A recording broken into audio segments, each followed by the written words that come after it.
Hello, everybody. Welcome back to the Veda podcast. I'm really excited to talk to you today. It is episode 3. We're going to be talking about the second part of the Pillars of Longevity, part of the Longevity Medicine Essentials series.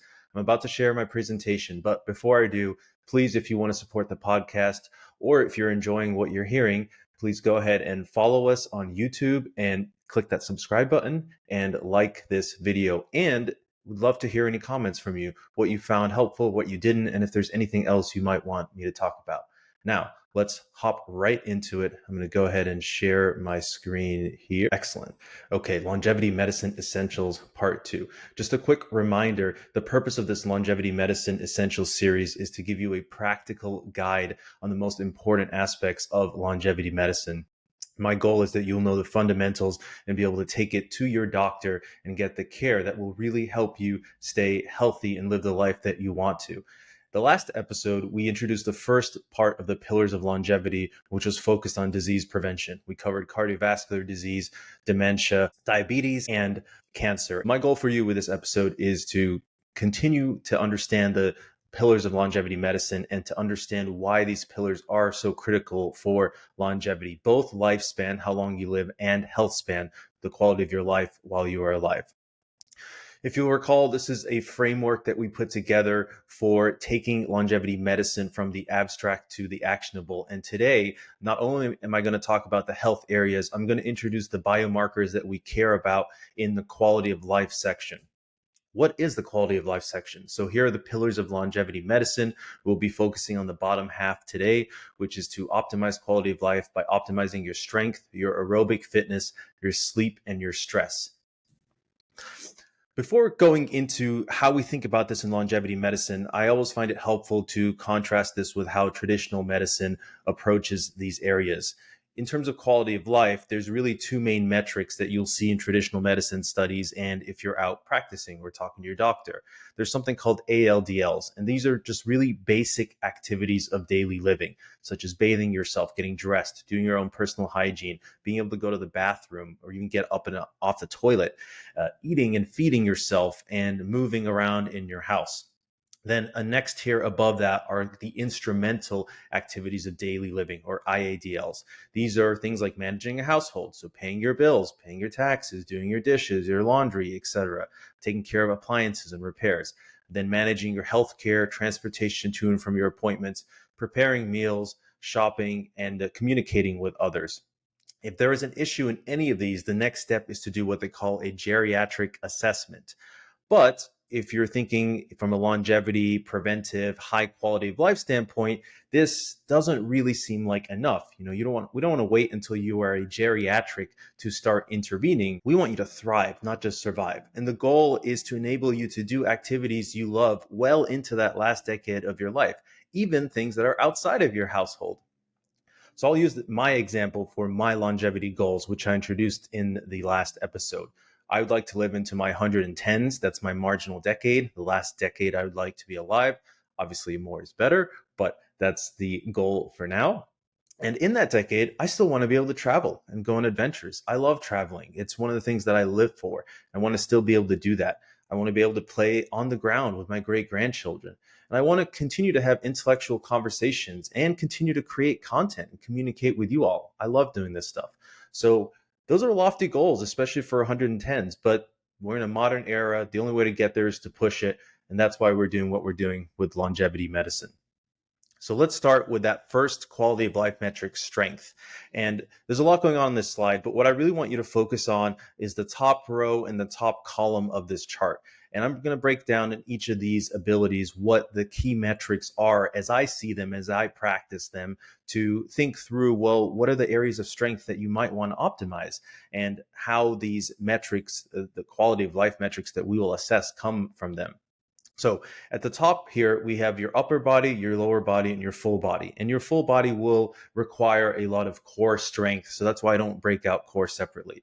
And on the left-hand column, you have max strength endurance, and then power and explosive. That max strength, then I kept these in small letters here because I don't want you to focus too much on these, but these are the metrics that we will look at. The key is that we are assessing each of these 9 boxes, and exactly how we do it might vary patient to patient.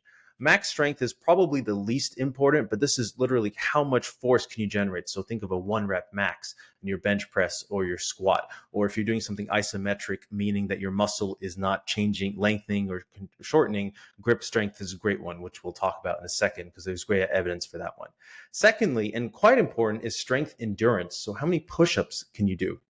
How long can you hold a wall sit? How long can you do farmer's carries, and with how much weight? This is going to be a lot more practical and functional when you consider the types of things that you'll want to do as you age. And lastly, and probably the most important in some ways, is the power or explosive. So how many push-ups can you do in a certain time frame? What is your broad jump? What kind of sprinting power and speed do you have?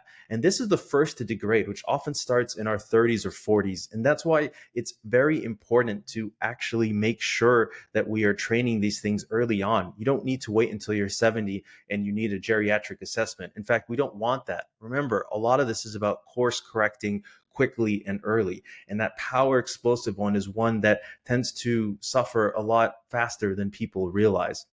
Now, if you're listening to this and you're in your 50s and 60s, it's not too late. This is about preserving what you have, even building on it and maintaining that through a long age. So don't be discouraged. What kind of data do we have on the impact of lifespan on strength or some of these strength metrics? Now, a caveat that you'll hear me say throughout this episode is that a lot of the studies that are done robustly, they have to be done over a long period of time, especially when we're looking at all-cause mortality, which is the main metric for lifespan. And because of that, a lot of them are based on metrics that are easy to measure in addition to being relevant, but they may not be 100% relevant. You got to get that cross section just right. So this one, which is easier to measure, although subjective, people have to report this, is how many minutes of strength training per week led to a better survival. And they found that 40 to 100 minutes per week showed a 10 to 17% lower risk of all-cause mortality. And of course, this could be a correlation. Maybe people who are taking care of themselves by doing strength training also have the resources to get better doctors and treat diseases early. And by the way, all of the citations for these studies will be in the show notes. Okay, so and interestingly, over 100 minutes didn't necessarily show a survival benefit, but certainly 40 to 100 did. Why exactly is that? We can speculate on that, but I'll dive deeper into these when I do the episode dedicated on strength. Grip strength. So this is taking a device and squeezing it as hard as you can and seeing how much pressure you can generate on that device. Every 10 kilogram reduction in grip strength led to a 30% increase in all-cause mortality. Pretty meaningful. This is a proxy for upper body strength. A 5 repetition chair stand. And I'll actually demonstrate this really quickly. What this is you sit in a chair and you literally stand, sit, 5 times and see how quickly you can do that. The people who are in the top 75th percentile or the top 25th percentile, I just say the top quartile had the people in the slowest quartile had a 2.87 higher mortality risk compared to the fastest. And finally, farmers carry. It's not the best study, but they found an inability to carry 10 pounds in each hand for 1 minute, and led to a significant mortality risk. So all of these are proxies, and the reality is, in terms of your everyday life, going on an airplane, for example, you're not going to do a 5 repetition chair stand. So these are all proxies for different strength metrics. Again, really done because they're probably easier to study and measure longitudinally. But from a health span impact, if you're thinking strength, almost every activity you might want to do out of the pure, except for the pure intellectual ones, have a strength component to it. And so you really have to consider strength. Coming back to my example, my last decade goals that require significant strength. I told you I love to travel, so I want to be able to lift my bag into an overhead compartment on an airplane. That's going to take a significant amount of strength, especially upper body strength, but also core and staying stable. And let's say I'm going to Santorini, Greece. I've never been there. It's on the bucket list. But got a nice Airbnb overlooking the water. Well, I want to be able to carry a bag in each hand and go up 2 flights of stairs, maybe a 20, 30 pound bag. That's that farmer's carry. That's where it comes in practically speaking. And playing with my grandkids, I want to be able to toss my great grandchild in the air and catch them. That'd be so fun. And to be able to do that at 110, what a feat.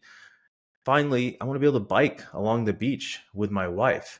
I'm sure there's many others I'm not thinking about, but obviously upper body, lower body, and core strength are all going to be key components of me being able to do these things at any age, but certainly we worry about it more as we get older and older.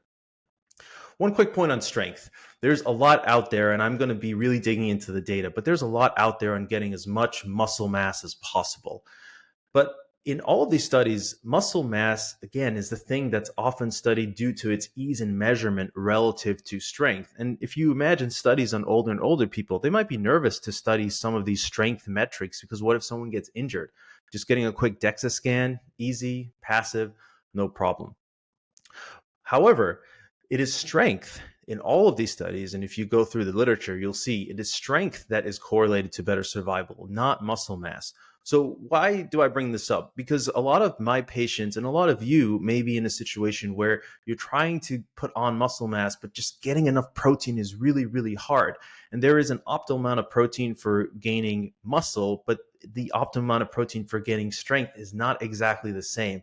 And so I want you to keep in mind that you want to adjust your protein intake and really all of your activities in terms of what you're doing working out wise, all of that should be adjusted for strength, not mass. Next up of our quality of life metrics is aerobic fitness. What are the key components to aerobic fitness? First, going back, thinking about that strength, the different components of strength, we have sort of peak, we have endurance, and then we have power, right? So how much can you do quickly over time? It brings the time component in. Peak aerobic capacity is called VO2 max. If you recall, we've talked about this a few times. I'm going to go back to it. But what it really is the maximum rate at which your body can uptake and utilize oxygen during intense exercise. So think like near sprint or even sprinting type of exercise. And this is influenced by your cardiac fitness, your lungs, your respiratory fitness, and your circulatory system and your muscle uptake of oxygen. Second is endurance, zone 2 output. So zone 2 is really defined as that max fat burning stage. And what this means biologically is that your mitochondria, the energy houses of your cells, are optimally using energy, but you're building up a little bit of lactic acid, but not enough where it's getting to the point where your muscles are going to start burning. It'll be unsustainable. So this is truly the sustainable rate, and it's often 60 to 70% of your max heart rate. There's a lactate definition, less than 2 millimole per liter. But truly the way to get this tested is through a gas mask, and then you'll be able to really see when your oxygen uptake starts going exponential. And then finally, aerobic power, which is how quickly can you get to that VO2 max? How quickly is your body able to ramp up to those peak aerobic potential that you're looking to generate?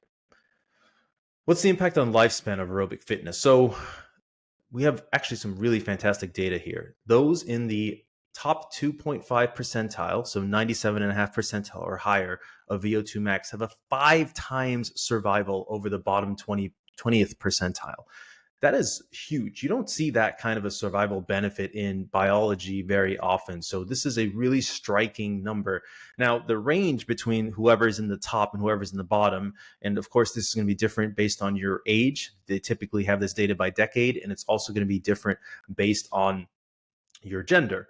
But this is actually a pretty big range, and you'd be surprised. But this is really important because it is one of the strongest impacts of lifespan of any physiologic marker we have out there. Zone 2, so remember, that's the endurance. There's studies out there showing that those whose zone 2 VO2 max is closer to their zone 2 VO2 is closer to the VO2 max, have a 50% decrease in all-cause mortality. So let me explain what that really means. As you get more and more fit, the level of oxygen that your body is consuming at zone 2 increases and gets closer to your VO2 max. And that makes sense because we're training our mitochondria. We're training our ability to utilize oxygen for energy and not have to purely utilize glucose, which is anaerobic, meaning it doesn't utilize oxygen. And that's where that lactate builds up. And so those people who have trained up their zone two, as indicated by their zone two being closer to their VO2 max, had a double the survival rate of those who did not. And then finally, heart rate recovery is another metric that they've studied for lifespan with aerobic fitness. And this is typically defined as how much your heart rate drops, how many beats per minute after in the first minute after you finish exercising. And that, similar to the zone two, showed a 50% decrease in all-cause mortality. So these aerobic fitness measures are really important, and they really show a strong survival benefit when they are optimized. Let's talk about the impact on health span. So in the very first episode, I showed you all this chart, and I love this chart because it's a very, very clean way to see how these metrics impact your life. Right. The last slide we talked about how they impact how long you live. This is how it's impacting your quality of life. And again, most activities you're going to want to do have an aerobic component to it. So it's going to matter for you just literally being able to do what you want to do in that age. My last decade goals: be able to jog a 10-minute mile in zone two so I can keep up that 10-minute mile pace and be able to briskly climb stairs. So that 10-minute mile pace is about a VO2 max of 35, and briskly climbing stairs is about a VO2 max of 45. So this is something that we'll measure longitudinally and train against over time and really try to maintain that.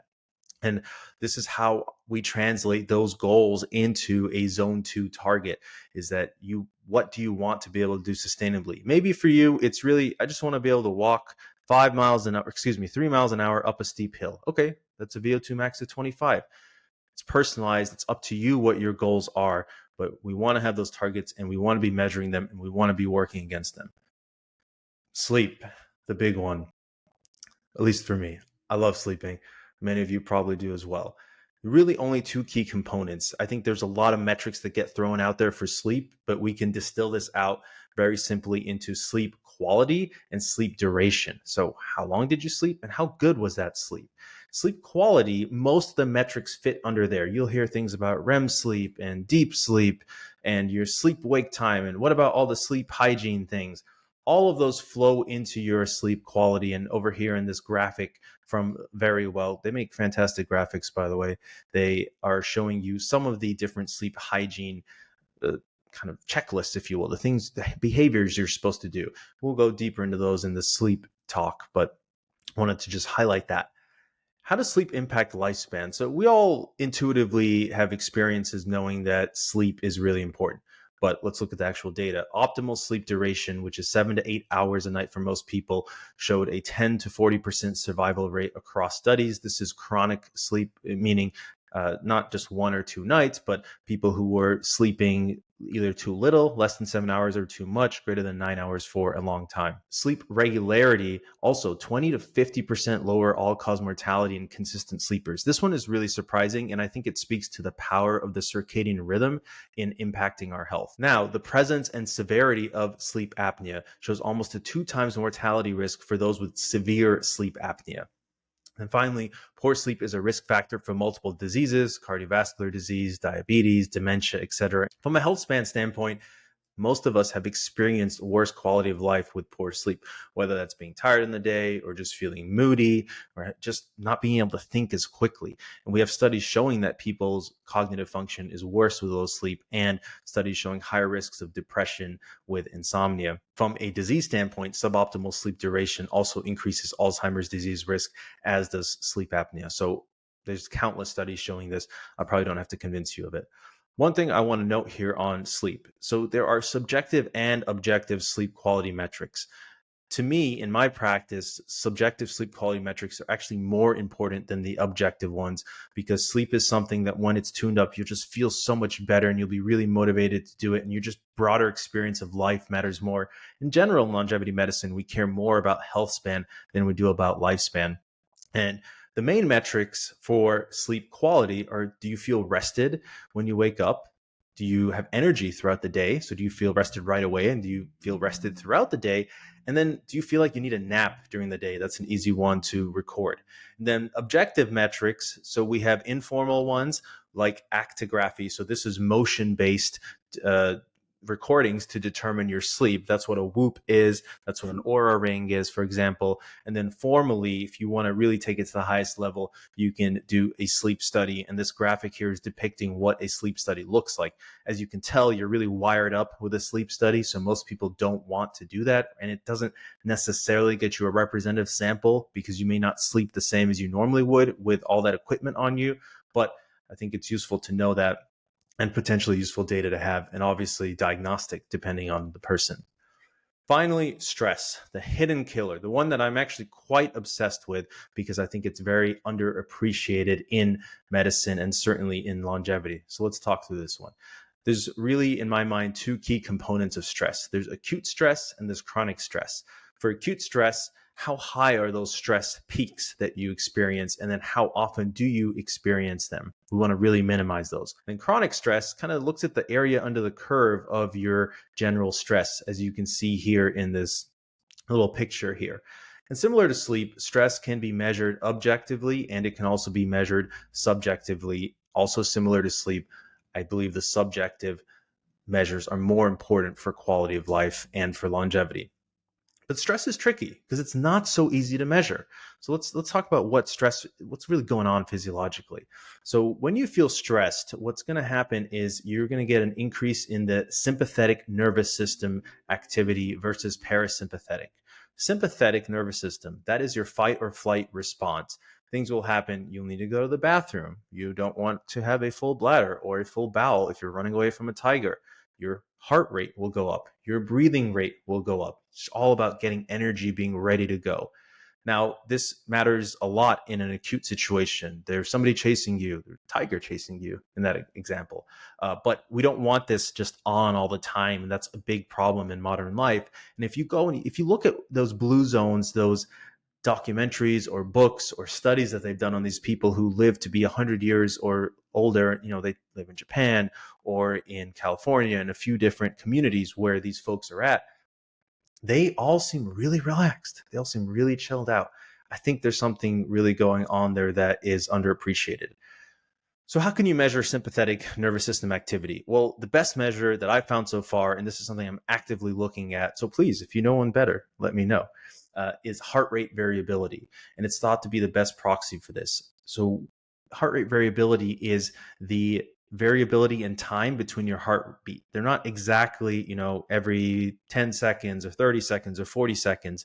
There's a variability between that. And the higher that variability is, the lower your sympathetic tone is, which implies you are less stressed. Another way to look at this is your blood glucose level. So if you think about that fight or flight response, your body also releases a hormone called cortisol, which increases your blood glucose, making that energy, that quick energy available for your muscles, for your brain, for everything else going on. And so what we can do is we can look at that average blood glucose, and it's particularly useful first thing in the morning. We would love to be able to measure cortisol, but direct cortisol measures are not as reliable and not as actionable. So we rely more on that average blood glucose, and specifically the early morning one, because we know it's not being impacted by food, assuming you didn't eat a big meal the night before. What's your impact on lifespan? Again, because it's hard to measure, not super robustly studied, but there are some studies showing that people who have a perception of high stress, they feel like they are highly stressed, they have a higher chance of all-cause mortality. One study showing a 32% higher risk, one study showing a 20% higher risk, and interestingly more notable in younger ages. So perhaps they get these chronic diseases earlier. There's also a study looking at lower heart rate variability, which was correlated with a 56% higher all-cause mortality. Remember, you want higher heart rate variability. Higher heart rate variability equals lower sympathetic nervous system activity.